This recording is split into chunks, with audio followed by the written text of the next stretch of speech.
It's story time, my friends. Now, the book, NOLO, I highly suggest you get it if you are looking to file a small claims court case.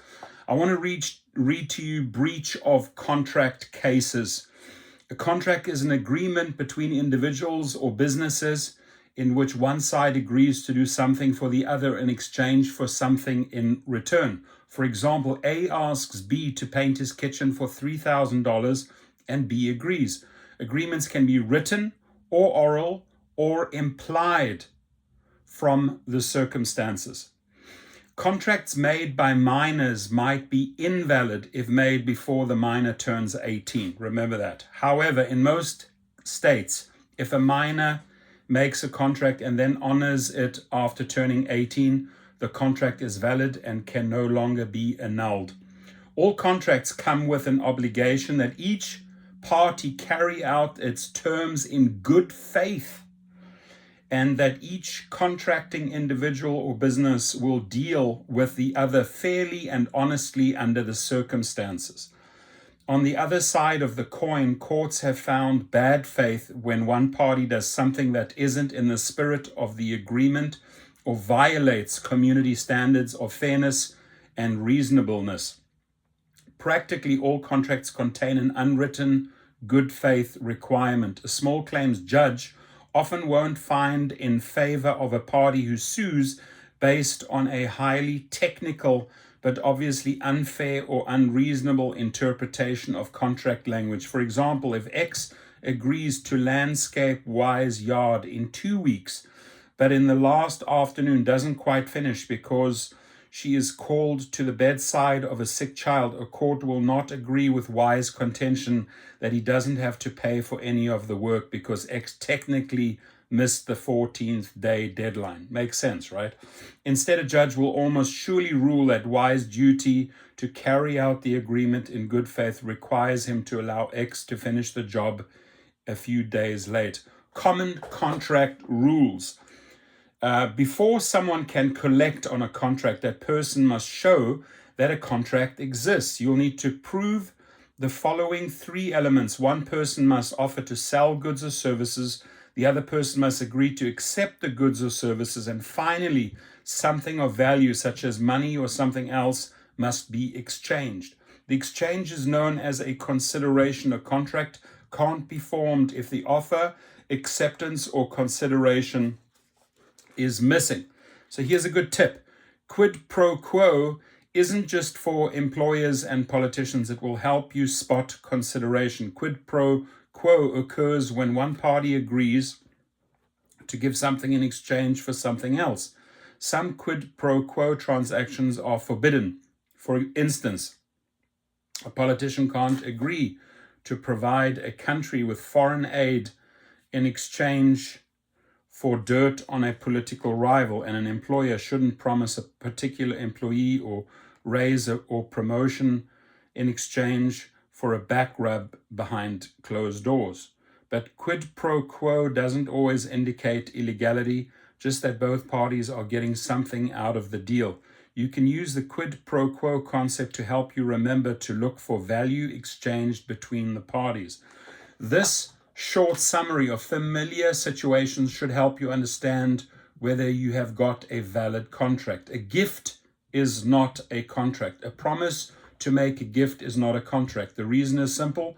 The person receiving the gift hasn't promised to do anything in return. The problem would be lack of consideration. An enforceable contract must include an exchange or a promise to exchange something of value, such as money for services. A loan is a contract. By contrast, a loan is usually a valid contract. Each party provides the other something of value. The lender advances the borrower the money, and the borrower agrees to pay it back with interest. The borrower gets the use of the funds, and the lender receives the interest.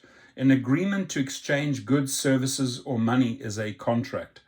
The most common type of contract occurs when A agrees to pay money to B in exchange for B agreeing to work for A or provide A with valuable goods. Makes perfect sense. Another example, Stephen promises to pay Elizabeth $750 on January the 31st in exchange for Elizabeth's promise to tutor Stephen's oldest son, this is a valid contract because each person has promised to do something for the other. Remember, quid pro quo. If Stephen fails to pay Elizabeth on January the 31st and Elizabeth has kept her part of the bargain, Elizabeth can go to court claiming breach of contract. Most oral contracts are valid, but can be hard to prove. Always get it in writing, my friends. If a spoken agreement contains all three elements, then it will be valid and enforceable. The problem, oral contracts can be hard to prove, even if you can prove it, and you might. So don't give up. You'll have to get over a few more hurdles. Generally speaking, oral contracts are not valid if they can't be accomplished within a year. 2, are for the sale of real estate, or 3, involve the sale of goods or property worth more than $500. But this third type of transaction needs very little written proof. A faxed order or a letter confirming a deal will be enough, because the great majority of oral consumer contracts, whether to fix a kitchen, repair a car, or deliver a bed, can easily be carried out in less than a year. Even if it actually takes longer, even if you can prove its existence to the satisfaction of a judge, it can be enforced in small claims court. Proving a contract by showing someone received a benefit. A contract can be implied where one party has benefited from the other, known as unjust enrichment, and the other expects to be paid for goods or services. This is a tricky area of contract law that occasionally surfaces in small claims cases. The judge will be particularly interested in evidence that the party who received the benefit knew that the service provider expected to be paid. So example, Paul asks Gianna if she wants her house painted. Gianna says yes, and Paul paints her house. However, Gianna refuses to pay, claiming that they never agreed on a price, so there was no contract. Gianna is wrong. A contract exists when the person does the work for another in circumstances where payment is usually expected and the second person accepts it. Consent can be stated, as in this example, or even implied, as would be the case if Gianna simply watches Paul paint her house. In other words, even though one or more technical parts of a contract are missing, when work is involved, the law will require that a person who knowingly benefits from another person's work pay for it unless it's absolutely clear the labor was donated. Now, if you need any help, simply go to smallclaimshero.com. You can see it there, smallclaimshero.com. And we can help you file the small claims case against an individual or against a company. We do the entire process for you, from writing the demand letter. The judge will want to see that you made a good effort. We can even mediate. Let's say they owed you $6,000 and we can mediate and they pay $5,000. That's a victory, right? That's money in the bank. And then we also have paralegals that help you package up the case, get your evidence together, file it on the right, correct forms in the correct court. There will be a filing fee with the court, your state court.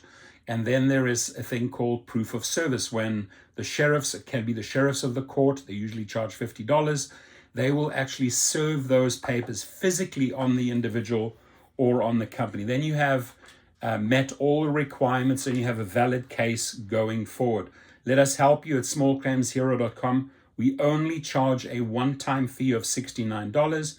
You'll pay the sheriffs of the court approximately $50 for the proof of service.